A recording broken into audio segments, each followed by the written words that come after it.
निर्मला, यह बात नहीं है कृष्णा। मैं सौगंध खाकर कहती हूँ, जो मेरे मन में उनकी ओर से जरा भी मैल हो, मुझसे जहाँ तक हो सकता है उनकी सेवा करती हूँ। अगर उनकी जगह कोई देवता भी होता तो भी मैं इससे ज्यादा और कुछ न कर सकती। उन्हें भी मुझसे प्रेम है, बराबर मेरा मुंह देखते रहते हैं। लेकिन जो बात उनके ओर मेरे काबू से बाहर है, उसके लिए वह क्या कर सकते हैं और मैं क्या कर सकती हूँ। ना वो जवान हो सकते हैं, ना मैं बुढ़िया हो सकती हूँ।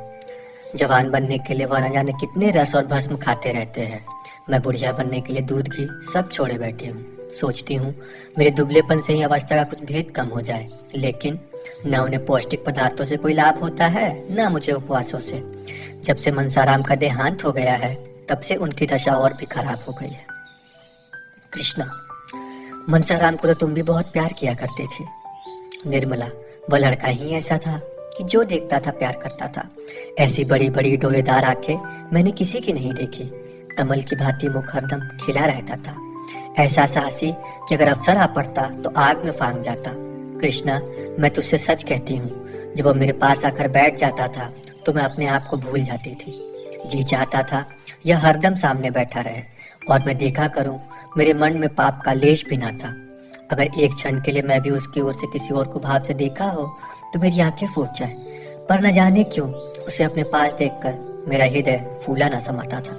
इसलिए मैंने पढ़ने का स्वांग रचा, नहीं तो वह घर में आता भी ना था। यह मैं जानती हूँ, अगर उसके मन में पाप होता तो मैं उसके लिए सब कुछ कर सकती थी। कृष्णा, अरे बहन चुप रहो, कैसी बातें मुंह से निकालती हो। निर्मला, हाँ, यह बात सुनने में बुरी मालूम होती है और है भी बुरी, लेकिन मनुष्य की प्रकृति को कोई बदल नहीं सकता। तू ही बता, एक 50 वर्ष के मर्द से तेरा विवाह हो जाए तो तू क्या करेगी।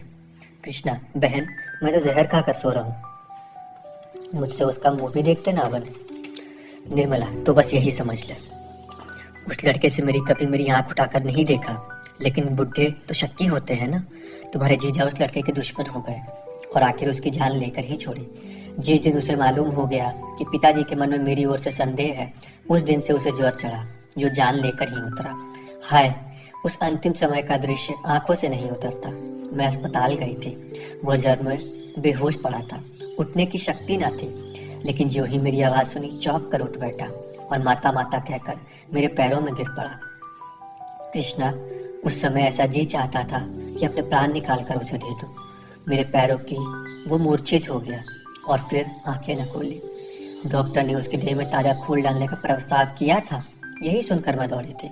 लेकिन जब तक डॉक्टर लोग क्रिया आरंभ करे, उसके प्राण निकल गए। कृष्णा, ताजा रक्त पड़ जाने से क्या उसकी जान बच जाती। निर्मला, कौन जानता है, लेकिन मैं तो अपने रुधिर की अंतिम बूंद लेने की तैयार थी। उस दशा में भी उसका मुखमंडल दीपक की भांति चमकता था। अगर वह मुझे देखते ही दौड़कर मेरे पैरों में ना गिर पड़ता, पहले कुछ रक्त देह में पहुंच जाता तो शायद बच जाता। कृष्णा, तो तुमने उसी वक्त उसे लेटा क्यों नहीं दिया। निर्मला, अरे पगली, तो अभी तक समझी नहीं। वह मेरे पैरों पर गिरकर और माता पुत्र का संबंध दिखाकर अपने बाप के दिल से वो संदेह निकाल देना चाहता था। केवल इसलिए वह उठा था। मेरा कलेश मिटाने के लिए उसने प्राण दिए और उसकी वह इच्छा पूरी हो गई। तुम्हारे जीजा जी उसी दिन सीधे हो गए। अब तो उनकी दशा पर मुझे दया आती थी। पुत्र शोक उनके प्राण लेकर छोड़ेगा। मुक्त पर संदेह कर कर मेरे साथ जो अन्याय किया है, अब उसका प्रतिशोध कर रहे हैं। अब उनकी सूरत देखकर तू डर जाएगी। बूढ़े बाबा हो गए हैं, कमर भी कुछ मुक चली है। कृष्णा, बुढ़े लोग इतने शक्की क्यों होते हैं बहन। निर्मला, यह जाकर बुढ़े से पूछ। कृष्णा, मैं तो समझती हूँ उनके दिल में हरदम एक चोर सा बैठा रहता होगा कि मैं इस युवती को प्रसन्न नहीं रख सकता, इसलिए जरा जरा सी बात पर उन्हें शक होने लगता है। निर्मला, जानती तो है, फिर मुझसे पूछती क्यों है। कृष्णा, इसलिए बेचारा स्त्री से देवता भी होगा। देखने वाले समझते होंगे कि यह बहुत प्रेम करता है। निर्मला, तूने इतने ही दिनों में इतनी बातें कहाँ से सीख ली। इन बातों को जाने दे, बता, तुझे अपना वर पसंद है, उसकी तस्वीर तो देखी होगी। कृष्णा, हाँ, आई तो थी, लाऊं, देखोगी। एक क्षण में कृष्णा ने तस्वीर लाकर निर्मला के हाथ में रख दी।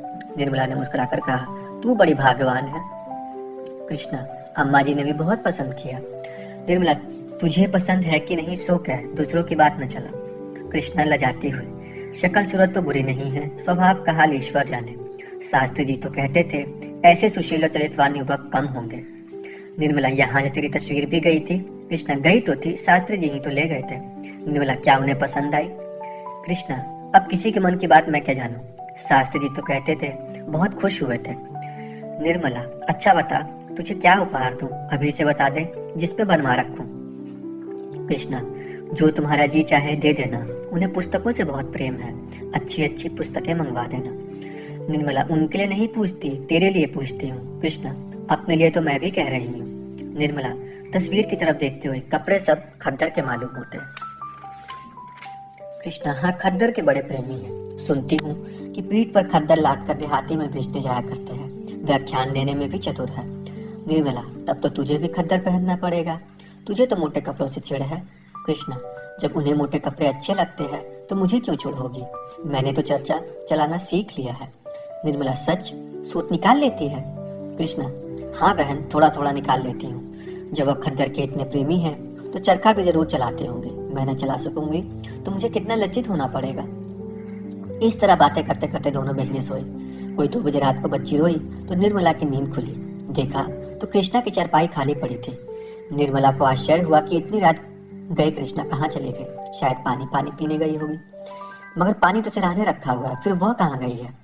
उसने 2-3 बार उसका नाम लेकर आवाज दी, पर कृष्णा का पता न था। तब तो निर्मला घबरा उठी, उसके मन में भांति भांति की शंकाएं होने लगी। सहसा उसे ख्याल आया कि शायद अपने कमरे में न चली गई हो।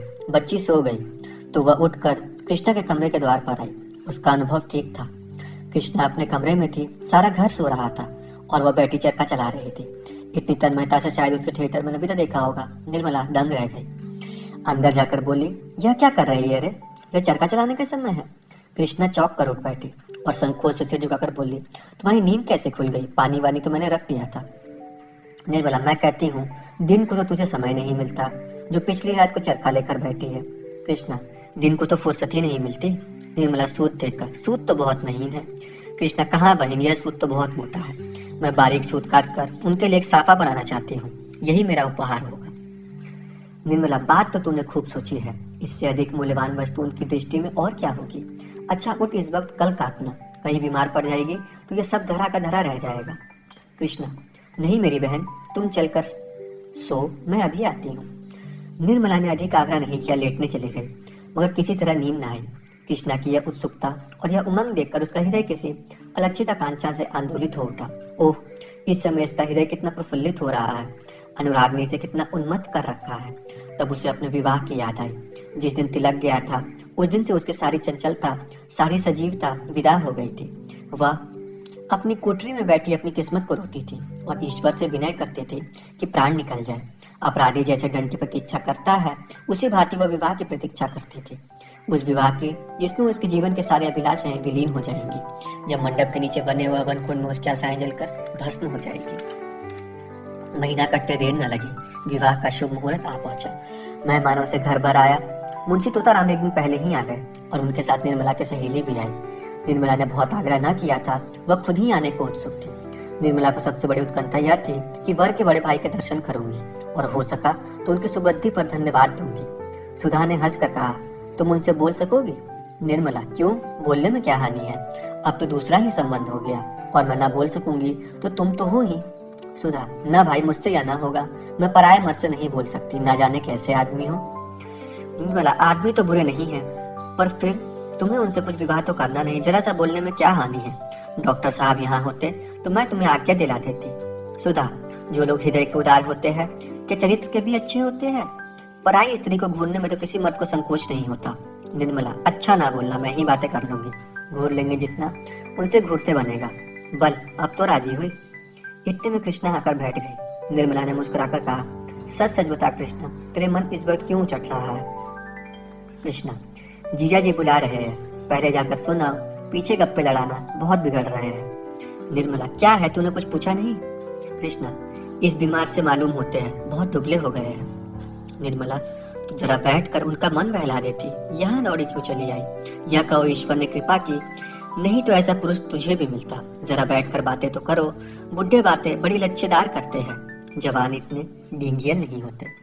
कृष्णा, नहीं बहन, तुम जाओ, नुक्से 2 वहां नहीं बैठा जाता। निर्मला चली गई तो सुधा ने कृष्णा से कहा, अब तो बारात आ गई होगी, द्वार पूजा क्यों नहीं होती? कृष्णा, क्या जाने बहन, शास्त्री जी सामान इकट्ठा कर रहे हैं। सुधा, सुना है दूल्हा की भावत बड़ी कड़े स्वभाव की स्त्री है।